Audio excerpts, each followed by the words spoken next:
When the most dangerous man at the wedding takes her hand for a single dance, she thinks it's nothing, until he whispers that one dance is all he needs to claim her, and the entire room realizes she's no longer invisible. Lila kept her head down as she wove through the glittering ballroom, tray balanced on her palm, smile soft and practiced.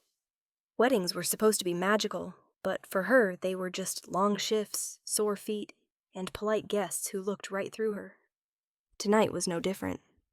Crystal chandeliers dripped light across the room, catching on champagne flutes and diamonds, but none of it belonged to her world. Lila moved through the celebration like a ghost, seen only as a uniform, a pair of steady hands, a girl who blended into the wallpaper. Invisible, safe, forgettable. That was how she liked it. From her place near the bar, she watched the bride twirl in a snow of rose petals, watched guests laugh as if joy were endless and easy. Her manager barked an order, and she hurried toward table 7 with a fresh tray of drinks. But then something shifted. She didn't notice him at first, not until the air around her changed, cooled, sharpened, like a shadow had stepped into the light. Lila glanced up, preparing to offer a polite smile, and froze. He was sitting alone at the far end of the ballroom, a man in a charcoal suit tailored so precisely it looked molded onto him. Broad shoulders relaxed in a way that felt intentional, controlled, as if he were allowing himself to sit still rather than needing to. Dark hair, darker eyes, sharp features that didn't belong in a room filled with soft laughter. Alessandro Rinaldi. She didn't know him personally, of course, but everyone knew the name. Staff whispered about him in the prep kitchen minutes after he walked in, voices trembling with something between fascination and fear. The Rinaldis controlled half the city. Money, power, influence that made politicians bow in gratitude and criminals bow in terror. And Alessandro was the quiet one, the one no one crossed unless they had a death wish. Lila had made a point not to look his way again. But when she passed through a cluster of guests carrying her tray, her eyes drifted back toward him, just for a second. He was already looking at her, not glancing, not idly observing, watching. His gaze settled on her with unsettling steadiness, following her effortlessly through the room, as if she were the only person moving. Lila's breath hitched. She quickly looked away, heat rushing to her cheeks, telling herself she was imagining it. Why on earth would a man like that look at a girl like her? She returned to the kitchen to drop off empty glasses, hoping the moment would fade. But when she stepped back into the ballroom, his eyes found her again almost instantly, like a thread pulling taut between them. She ignored it, or tried to. She kept refilling glasses, clearing plates, adjusting centerpieces. But every time she glanced up, even accidentally, he was there in her periphery, a storm in a perfectly tailored suit, gaze anchored to her as if studying something he couldn't quite name. Guests approached him, attempting smiles, handshakes, conversation. He offered polite nods, nothing more, attention drifting back to her every time. Lila didn't understand it. She'd been invisible all night, all her life, yet under that gaze she felt exposed. Not threatened, but seen in a way she didn't recognize. Dangerously seen. At one point she reached for a champagne flute. At the same moment a guest bumped her tray. It wobbled, glasses tilting. Before she could react, a hand shot out. Not the guest's, not hers. His. Alessandro stood beside her, steadying the tray with a calm precision that stole her breath. "Careful," he murmured. Lila blinked at him, startled. I'm sorry, sir." "You don't need to apologize." His voice was low, smooth, with an accent that curled around the edges of sentences. "Not to me." She didn't know where to look. His hand was still on the tray, close to hers. His presence was overwhelming, too still, too controlled, too aware. He released the tray only when he was sure she had regained her balance. Then he stepped back, not fully, just enough to let her breathe, though his eyes didn't leave her for a single heartbeat. "Enjoy your evening," she whispered, because she didn't know what else to say. His lips curved. Not a smile exactly, but something amused. "I am." Her pulse stuttered. He walked away, blending into the crowd effortlessly, yet somehow still the most noticeable man in the room. Lila tried to pretend nothing had happened, but the truth pressed against her skin like a secret. The most powerful man at the wedding had looked at her. Really looked. And she couldn't shake the terrifying, exhilarating feeling that he wasn't finished. The slow song drifted through the open doors of the ballroom, violins soft, voices warm, the kind of melody that wrapped around the couples on the dance floor like ribbon. Lila stood at the edge of the chaos, holding an empty tray, chest tight with an ache she would never admit aloud. This world wasn't hers. These songs weren't hers. This happiness wasn't hers. But for one moment, just one, she wanted to pretend. Her shift was almost over. The other servers were busy dealing with the wedding cake, and no one was paying attention to the girl in black, blending into shadows like a forgotten note. So she slipped outside. The back patio was quiet, washed in moonlight and strung with fairy lights that glowed faint gold. The music spilled softly through the open door, mingling with the faint scent of roses from the garden. The night air touched her skin gently, far kinder than the ballroom filled with glittering expectation. She closed her eyes, just for a moment. Let herself sway. Let her shoulders loosen. Let her heart unfurl. Her hips moved subtly, the hem of her dress brushing her legs. Her fingers traced the air as if holding an invisible partner. She imagined being someone else, someone allowed to be seen, to be held, to be chosen. A warm breeze brushed her neck, except it wasn't a breeze, it was presence. Her body went still, breath catching in her throat. She opened her eyes slowly.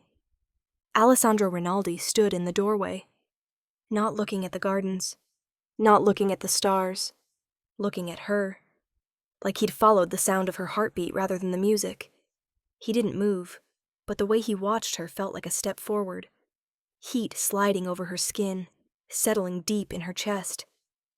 His jacket had been discarded somewhere inside. His shirt sleeves were rolled up, revealing strong forearms, his tie loosened, the top button undone. Danger softened by moonlight, a storm pretending to rest, but his eyes, dark, unblinking, intent, were very awake. "I didn't mean to interrupt," he said quietly.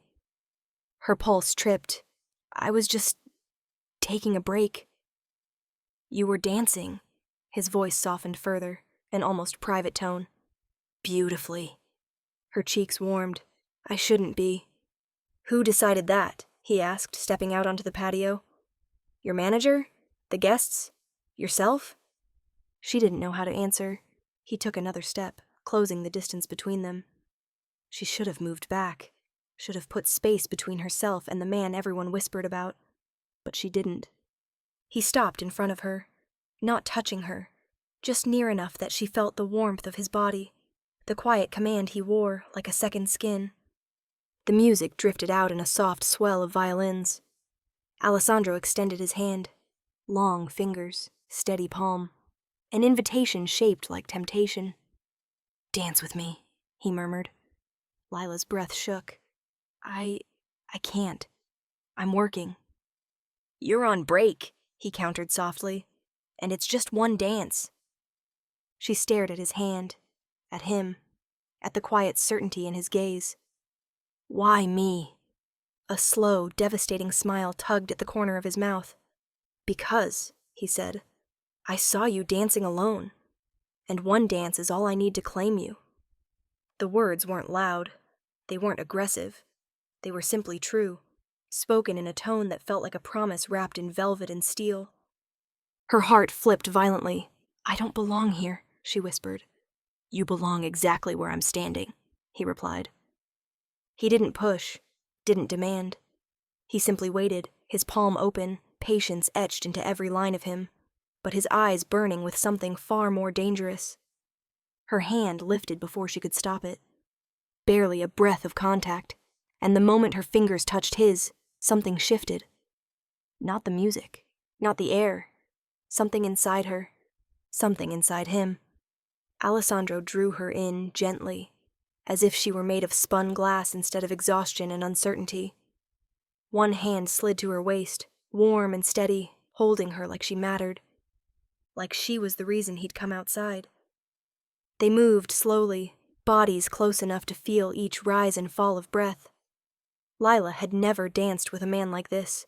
Quiet, certain, protective in a way that felt impossibly intimate.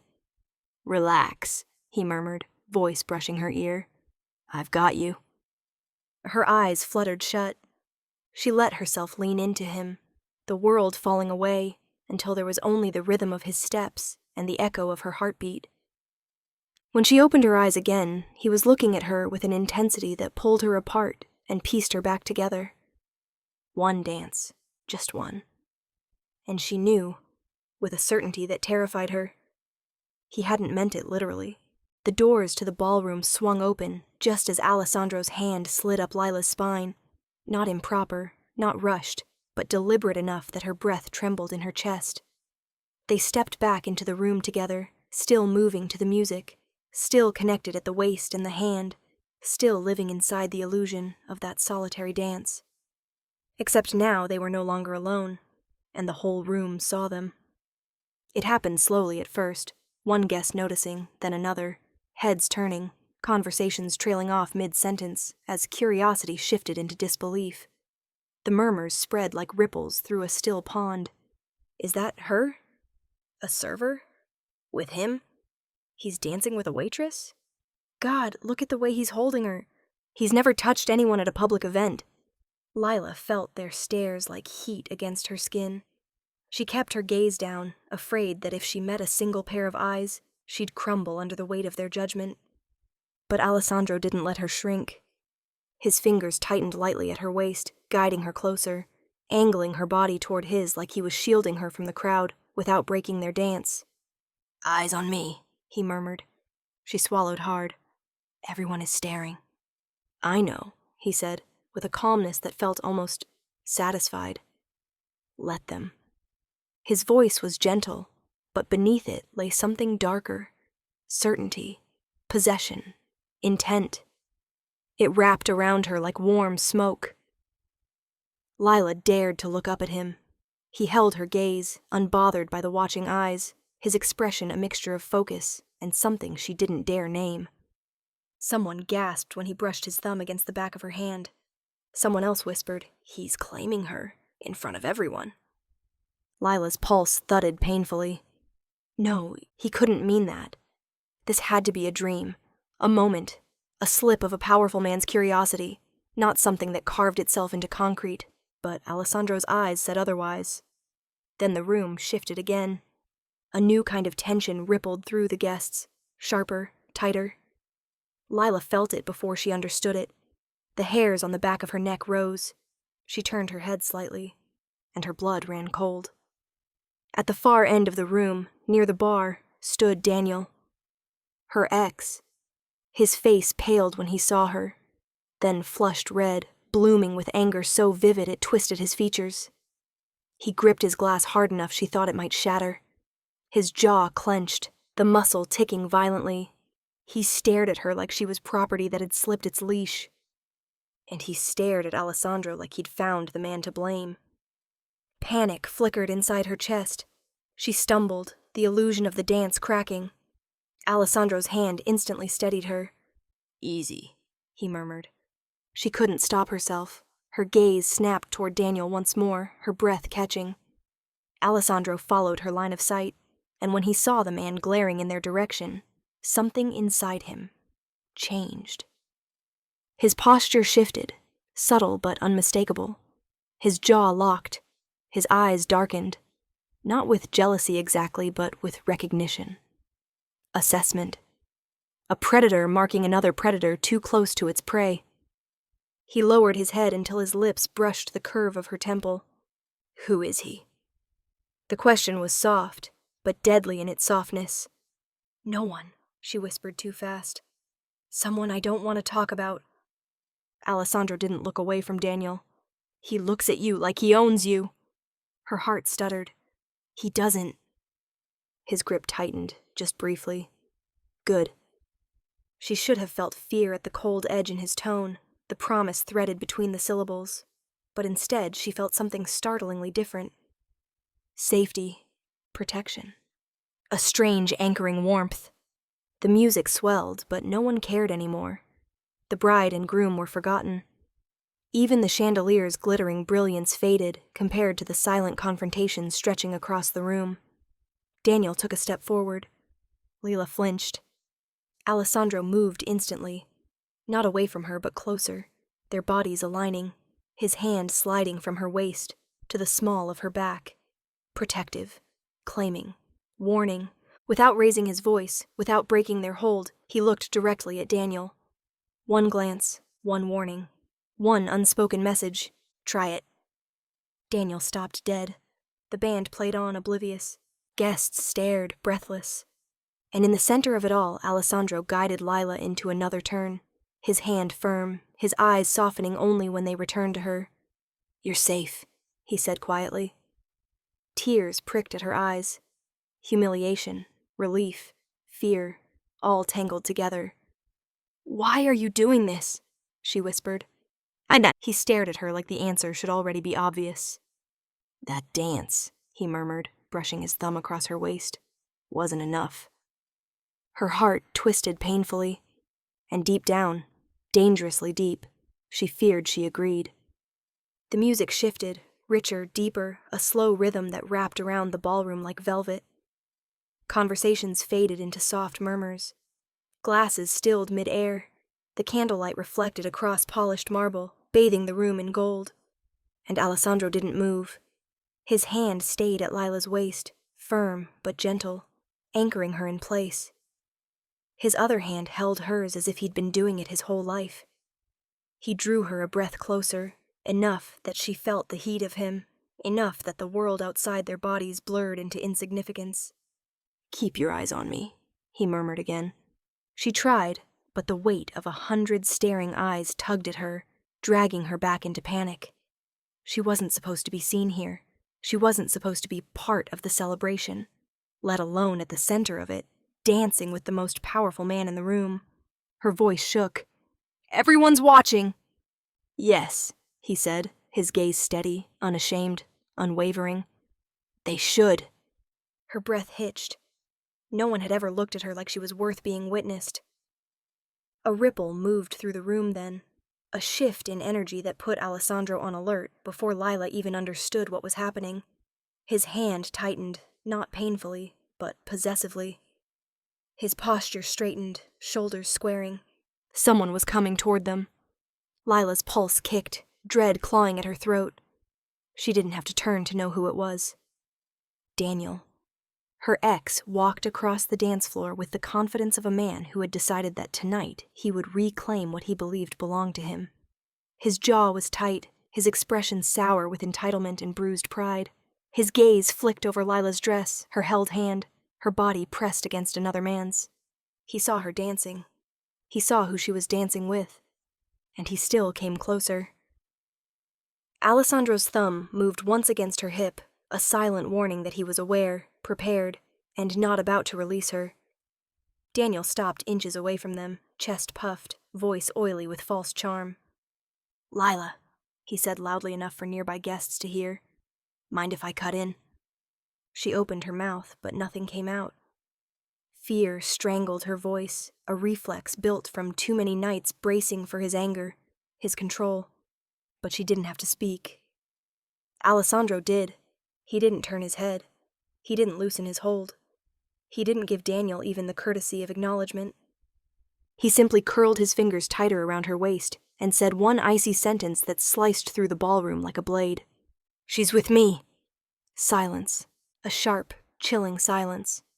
It spread outward like frost on glass, freezing the room in place. Guests stopped dancing. The bride's parents exchanged startled glances. Even the band faltered for half a beat. Daniel blinked, thrown off by the calm finality in Alessandro's tone. "Excuse me? I said I want to dance with her." Alessandro finally turned his head, very slowly. His eyes settled on Daniel with the lethal stillness of a predator measuring prey. Not worth his time, but close enough to be dangerous. "You heard me," Alessandro said, his voice low, smooth, lethal silk. "She's with me." Daniel scoffed, trying to mask the tremor in his hands. "She isn't yours." For the first time, Alessandro let a hint of a smile curve his mouth. Not warmth, not amusement, but something colder, calculated, certain. "Walk away," he murmured, "while you still can." Lila felt her knees weaken, not from fear of Alessandro, but from the way his body angled protectively toward hers, keeping her shielded from any potential threat. Daniel's eyes darted around the room, searching for an ally, for approval, for anything that would justify escalating this moment. He found none. No one would challenge Alessandro Rinaldi. No one would stand between him and what he had just claimed. Daniel's pride wavered, then cracked. His lips curled back in something like frustration, but he stepped back. One step, then another, before turning abruptly and storming off the dance floor. The moment he disappeared into the crowd, the band regained its footing. The guests remembered how to breathe, and Alessandro, never breaking his hold, lowered his head until his forehead nearly brushed hers. "You're safe," he murmured. Emotion tightened her throat. "Why did you do that?" His eyes softened for the briefest heartbeat before something darker, deeper took its place.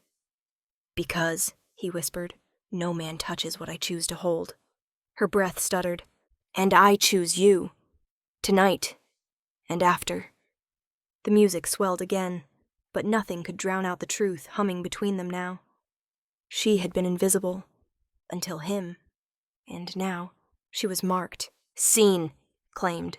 The second the song ended, the spell broke, but Alessandro didn't release her.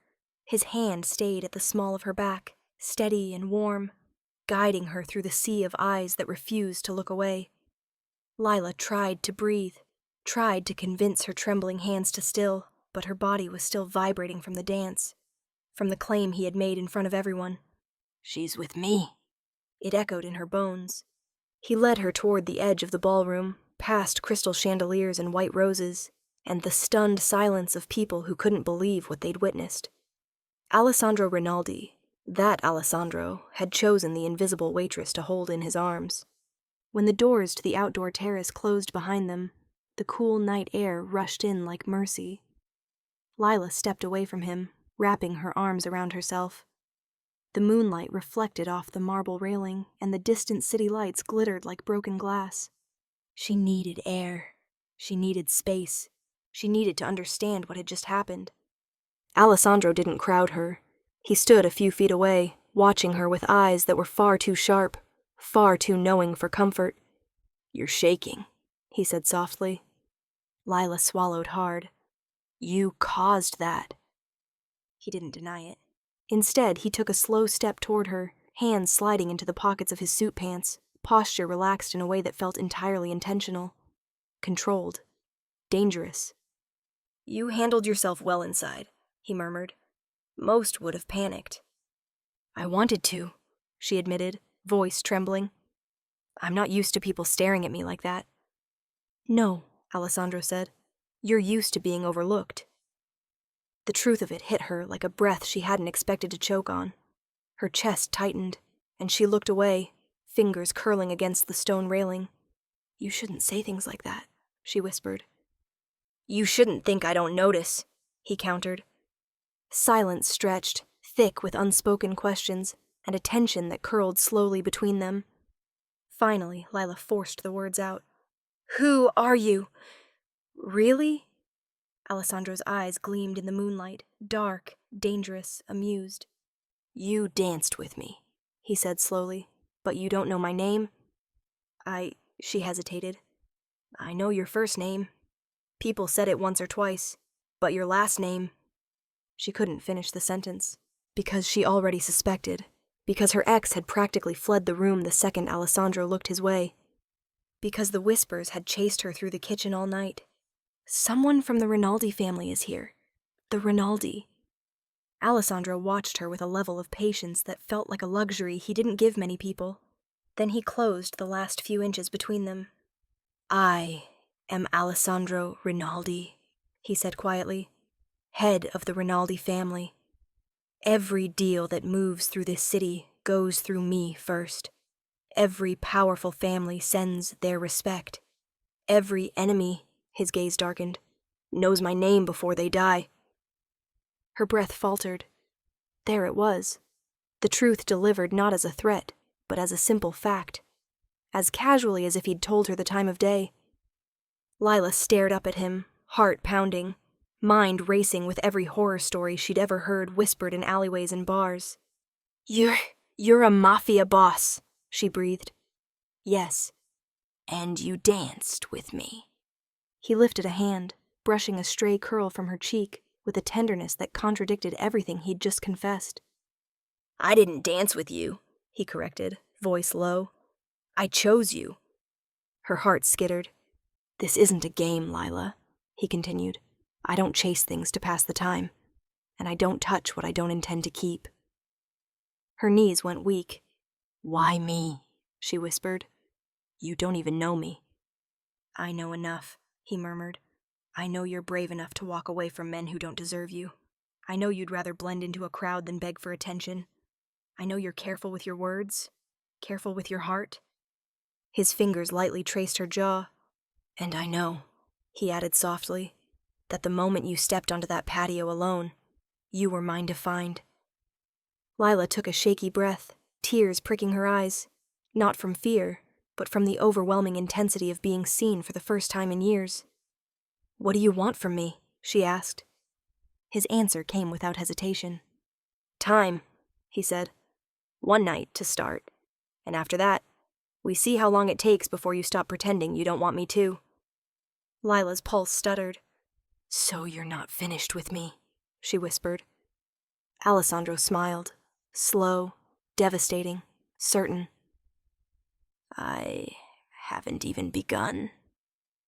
The night should have ended after the dance, after the terrace, after hearing Alessandro Rinaldi speak her name like it meant something. But the universe never let Lila have something beautiful without demanding a bruise in return. She slipped back inside the venue through a side hallway, needing to grab her bag before clocking out. Her nerves were still buzzing, her mind replaying the way Alessandro's fingers had brushed her cheek, the way his voice had wrapped around her like silk and warning all at once. She didn't notice the shadow waiting near the back exit. Not until a hand shot out and grabbed her arm. What the hell do you think you're doing? Daniel hissed, shoving her back against the brick wall just outside the catering door. The cold hit her spine, stealing her breath. Her stomach dropped. Daniel, let go. You humiliated me, he snarled, leaning in close, breath hot with anger and alcohol. You made me look like an idiot in front of everyone. Lila clenched her jaw, fighting the old instinct to shrink. I didn't do anything. You caused a scene.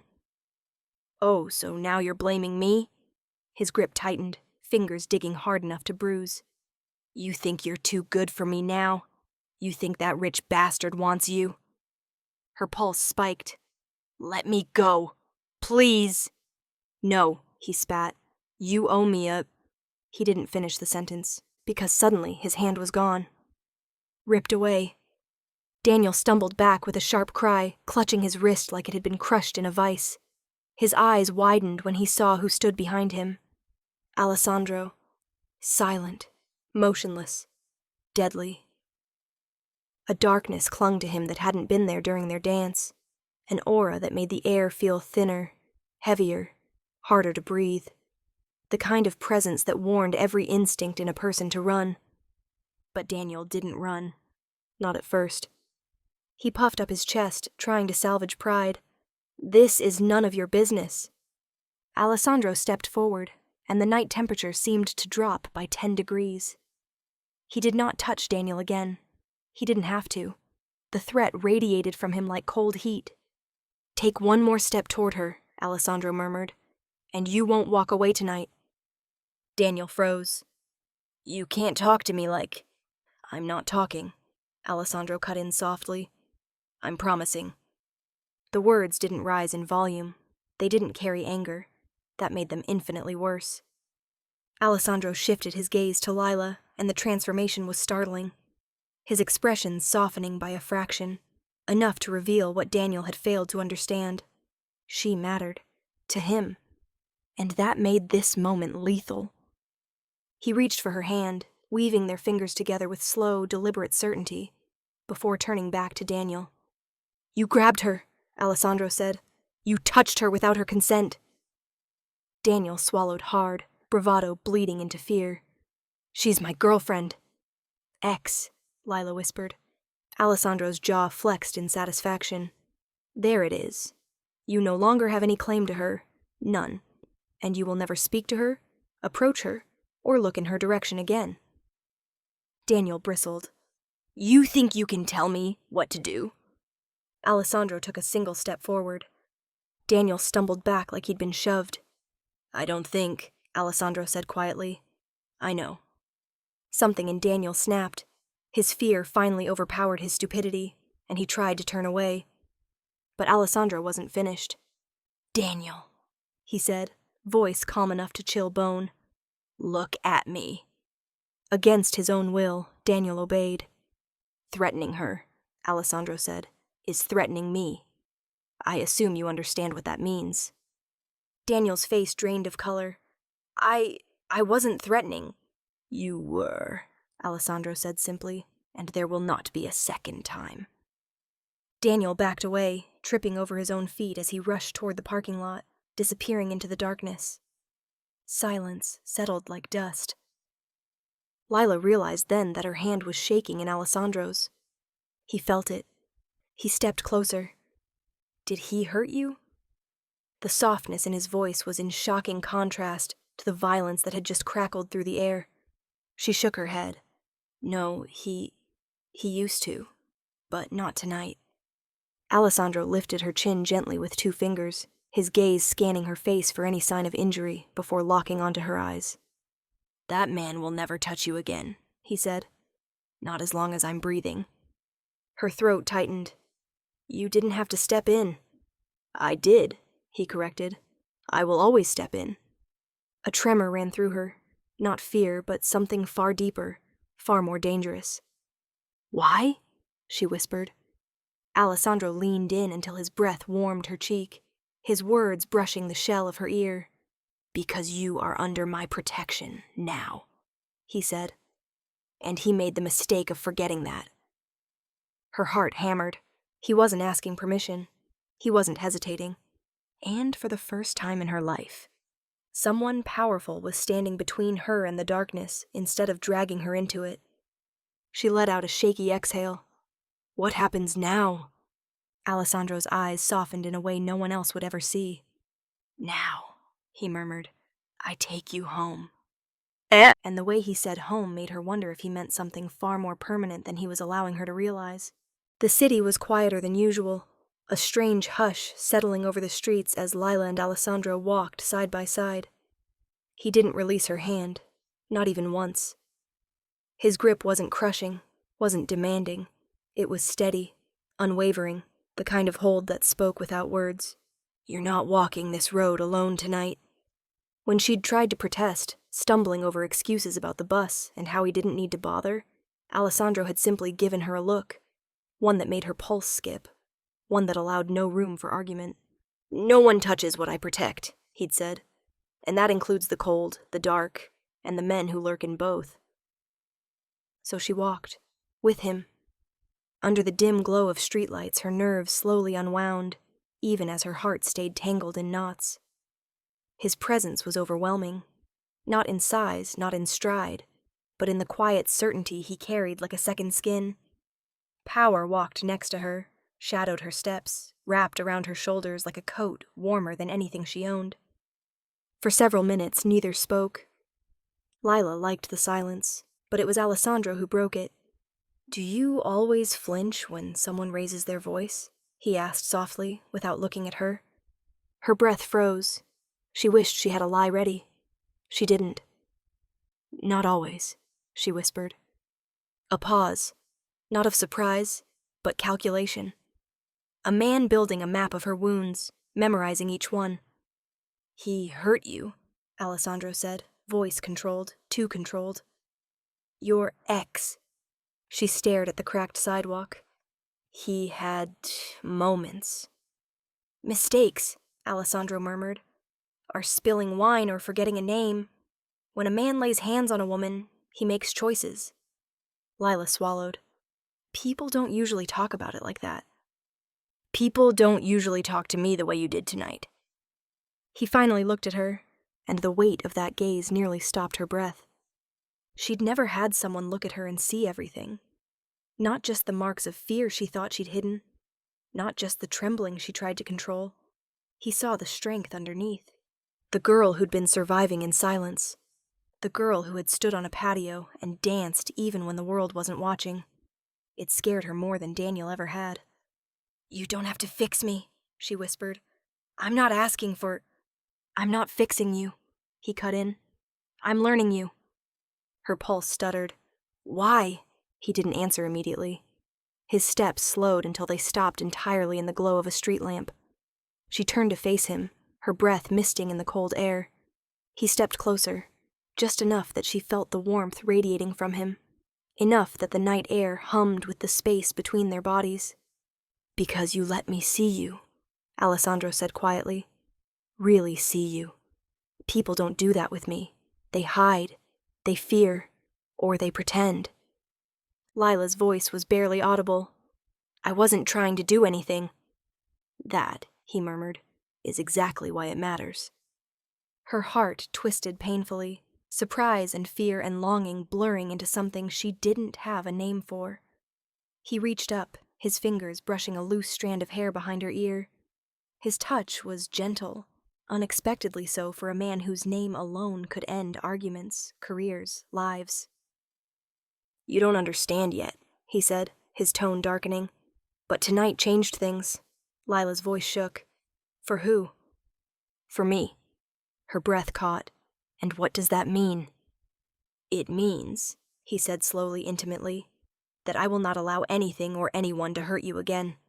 Not your ex, not the world, not even yourself." Her chest tightened.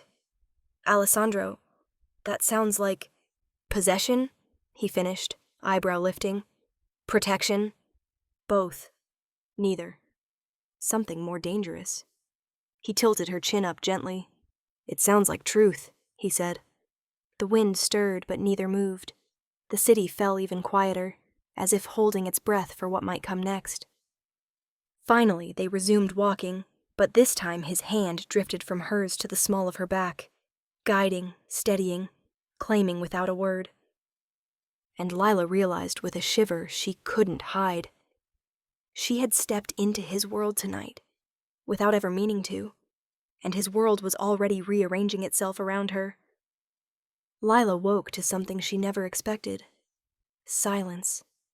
Not the peaceful kind, the eerie kind. The kind where the world felt like it was holding its breath. No sirens, no late-night arguments drifting through thin walls, no heavy footsteps on the staircase outside her apartment door. Instead, when she opened her curtains, she saw it. A sleek black SUV parked at the curb, 2 men in dark coats leaning casually against it.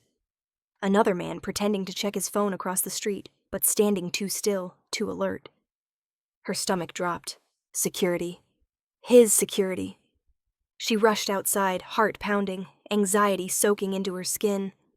One of the men straightened as she approached, expression unreadable beneath the morning chill. Can I help you?" she asked, voice uncertain. He gave a curt nod. "Good morning, Miss Hart." Miss Hart. Not Lila. She froze. "You're safe," he continued. "We're here on Mr. Rinaldi's orders. Temporary detail." Temporary. Her world tilted. "Why?" she whispered. "Why would he—" A voice behind her stole the rest of her question. "Because I said so." She turned, and there he was. Alessandro Rinaldi stood at the bottom of her apartment steps like he belonged there.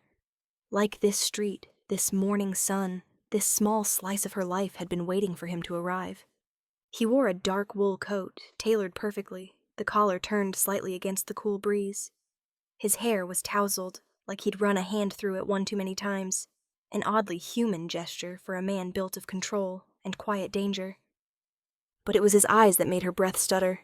They swept over her, hair messy from sleep, oversized sweater, bare feet inside worn sneakers, and softened. Completely. Danger turned into warmth. Authority into something startlingly close to affection. He took the last step toward her. "You shouldn't leave the house without shoes," he murmured. Her cheeks burned. "Why are your men here?" "Because last night," he said, "a man put his hands on you. A man who knows where you live. That situation needs to be settled." She wrapped her arms around herself. "This isn't normal, Alessandro. You can't put guards outside my house." His jaw flexed. "I can. And I did. That doesn't make it okay." He stepped closer, not intimidating, not forceful, just near enough that she could smell faint bergamot and cedar on his coat. "You're under my protection," he said gently but firmly. "This is what that means." Lila opened her mouth to argue, but the words tangled before release. Because even as fear twisted her ribs, another emotion curled through her chest. Relief. Warm, terrifying relief. She backed up a step. "This feels like too much." "Does it?" he asked softly. He reached up and brushed his fingers through a strand of her hair, tucking it behind her ear with a tenderness that shouldn't have belonged to a man like him. Her breath faltered. "This is temporary," he promised. "Just until I clean up the mess your ex made." "I don't want you to get hurt because of me," she murmured. A quiet, incredulous sound left him. A laugh without humor. "Hurt?" he repeated. "Lila, men who come after what's mine should pray for something as gentle as pain." Her heartbeat stumbled. "I'm not yours." His thumb traced the line of her jaw, barely touching, but enough to send a shiver down her spine. "Tell me that again," he whispered, "and look me in the eyes when you say it." She couldn't. Her gaze darted away, and he smiled, slow, knowing, devastating. "Come on," he said, stepping back only when she swayed. "I brought breakfast." "You brought breakfast?" She blinked. He tilted his head toward the SUV, and a guard lifted a small, insulated bag. "You didn't eat last night. You were upset." She hadn't even realized he noticed. He always noticed. "And later," Alessandro added casually, "I'll stop by again. I want to check your locks, and I have someone bringing you pepper spray. Not that you'll need it." She stared at him, stunned. "You're doing all of this because of what happened at the wedding?" "No, Lila." His voice dropped to a velvet softness that made her knees weak. "I'm doing this because of you." Her heartbeat fluttered, fear, want, disbelief woven together. "You can't keep showing up like this," she whispered. "Yes," he said, brushing her cheek again like he couldn't help it. "I can." His touch lingered, warm, gentle, completely at odds with the men standing guard around them. Protection shouldn't feel like seduction. But when Alessandro's fingers slid down her jaw, when his voice murmured her name like a secret, it did. And Lila wasn't sure whether she was falling into something beautiful, or something dangerous enough to ruin her.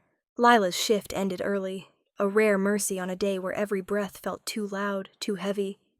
Alessandro had texted her earlier, "Stay inside after dark, I'll stop by." But she hadn't answered. She needed space, or at least the illusion of it. Her life had tilted so violently, so suddenly, she still wasn't sure what pieces were hers anymore. The hallway outside her apartment was dim, a single flickering bulb casting off yellow light. She fumbled with her keys, exhausted, ready to collapse. A floorboard creaked behind her. She froze. "Lila." Her stomach dropped. The voice, too familiar, too sharp, cut through her like a blade. Daniel stepped out of the shadows, jaw clenched, eyes wild with the kind of desperation that always preceded something dangerous. He wasn't drunk. That almost made it worse. He was focused. "We need to talk," he said. She swallowed hard. "You can't be here." "I just want to fix this. We can fix this." His hand shot out, grabbing her wrist with a practiced firmness that dragged her back months. back to every time he'd used the same grip to keep her from leaving. "No," she whispered, pulling. "Let me go." He yanked her closer, voice cracking. "You embarrassed me in front of everyone. You're talking to him now? That man is going to destroy you, Lila. You think he cares? You think you matter to him?" A trembling breath escaped her. "Please, stop. Daniel, just stop." He didn't. He shoved her back into the wall, crowding her, trying to make himself the only thing she could see, as if her world belonged to him again.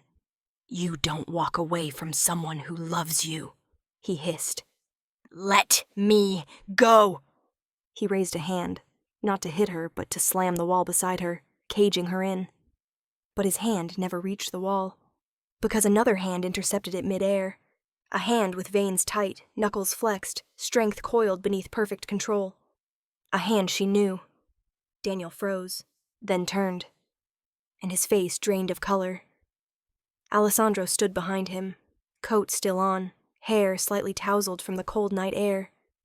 But his eyes, Lila had never seen them like this. Gone was the warmth he saved only for her.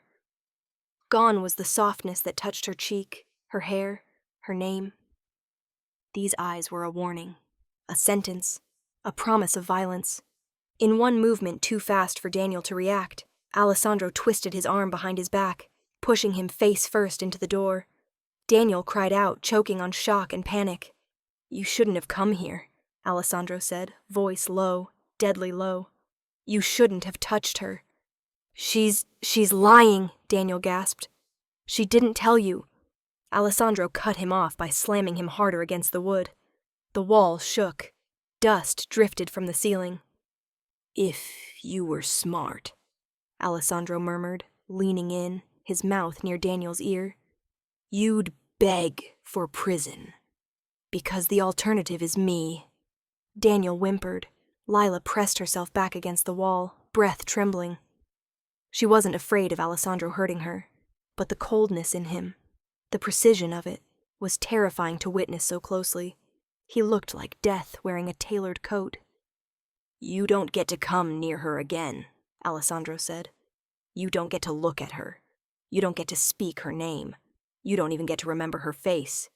If you do, if you so much as breathe in her direction, every bone in your body becomes mine to break." Daniel shook violently. Please, I won't. Just let me go." Alessandro dropped him. Daniel collapsed to the floor, scrambling backward on his hands and heels until he could stand. He didn't look at Lila again. He didn't look at Alessandro either. He just ran, as if the hallway itself had turned into a graveyard. Silence settled slowly. Alessandro watched the empty space where Daniel had fled, chest rising and falling with quiet, leashed anger. His knuckles were scraped, blood already drying. His or Daniel's, Lila didn't know. Then he turned to her, and the transformation was instant. The fury vanished. The threat dissolved. His shoulders lowered. His expression softened in a way that struck her right in the ribs. He stepped toward her, slow and careful, as if approaching a frightened animal, even though he'd just scared away the only danger in the hall. "Lila," he murmured. She didn't move. Couldn't move. His fingers lifted to her chin, gentle, so gentle, and tilted her face up. Blood still stained his skin, but his touch was impossibly tender. "Did he hurt you?" he asked. She shook her head, breath shaky. "No. You were in time." His jaw tensed with what she now recognized as barely contained violence. "If I hadn't been—" "You were," she whispered. He exhaled slowly, forehead brushing hers. "No one," he said, voice low and rough against her lips, "takes what I've claimed." Her heart stuttered. "Alessandro!" "You're mine to protect," he murmured. "Mine to watch over, mine to keep safe." His thumb traced her cheek in a soft, reverent sweep. "And Lila," he whispered, "I don't lose what's mine." Something inside her broke open then. Not fear, not resistance. Something else. Something terrifying. Something warm. The ballroom shimmered in gold and crystal. chandeliers dripping light like melted stars. Unlike the wedding, where Lila had slipped through the service corridors unnoticed, tonight she walked through the main doors with her head held high and an invitation in her hand. Not a borrowed apron, not a tray of champagne flutes. An invitation, a seat, a name on a guest list, a place where she was meant to be. She felt every stare the moment she entered. Whispers trailed after her like the train of a gown she wasn't wearing. That's her. The girl from the wedding. The one with Rinaldi. Did he really? He brought her here himself. He hadn't, yet. Alessandro was expected to arrive later, and the guests buzzed with the anticipation of his presence, like insects sensing the shift in weather before a storm. Lila found her table, fingers smoothing the elegant card with her name printed in looping silver. She still didn't feel like she belonged among the wealthy, the powerful, the glittering elite. But she wasn't running either. Not anymore. When the band began a soft instrumental number, a man approached her, handsome, smiling, wearing confidence like a tailored suit. "May I have this dance?" he asked, offering his hand. His tone was polite, but the room perked up with interest. People leaned in, hungry to see what the girl connected to Alessandro Rinaldi would do. Lila hesitated, not from fear, from memory. A moonlit patio, a slow song drifting out into the night, a handsome man holding out his hand with a promise disguised as a request. "One dance," he had said, "one moment to claim you." Her heart tugged at the memory, soft and certain. The stranger's hand remained extended. "Just a dance," he coaxed gently. "It'd be an honor." But before Lila could answer, before she could lift her hand, or decline, or even breathe, a familiar warmth slid around her waist from behind. A hand, firm, possessive, undeniably his. The stranger froze. The air thickened. A hush rippled through the room like a current of electricity. Alessandro's voice followed, low and intimate enough to curl heat through her spine. "You started this," he whispered against her ear, "the moment you danced alone." Lila closed her eyes for a heartbeat, the sound of his voice anchoring her, claiming her in a way no gesture could. She turned slowly in his arms, her breath catching at the sight of him. Dark suit, dark eyes, dark promise. The kind of man who could stop a room without lifting a finger. But his gaze wasn't on the room. It was on her. Only her. She didn't try to hide her smile. Not this time. Not now that fear had loosened its hold on her. Not after weeks of learning how Alessandro looked at her when no one else was watching. When he stood outside her door to make sure she slept safely. When he brushed her hair behind her ear without thinking. When his voice softened only for her. "Alessandro," she murmured. His expression changed, not dramatically, but enough that she saw it. The way tension eased from his jaw. The way his thumb traced her waist like he needed the reminder she was tangible. Real. His. He lifted her hand to his lips, brushing a kiss across her knuckles. Soft, deliberate, unmistakably possessive. The stranger backed away without a word. The room watched with open fascination. But Lila had eyes only for one man. "Dance with me," Alessandro said. This time it wasn't a command. It was an invitation. This time she didn't hesitate. She placed her hand in his, willingly, openly, letting herself be drawn into his chest as he guided her onto the dance floor. The soft melody wrapped around them, and Alessandro's hand settled on her lower back, pulling her close in a way that left no room for misinterpretation. The room faded. The whispers dimmed. The world shrank to him. "You look beautiful tonight," he murmured. "You're biased." "I'm obsessed," he corrected, eyes burning. "Don't soften the truth." Her breath caught. Weeks ago, those words would have terrified her. Now they warmed her from the inside out.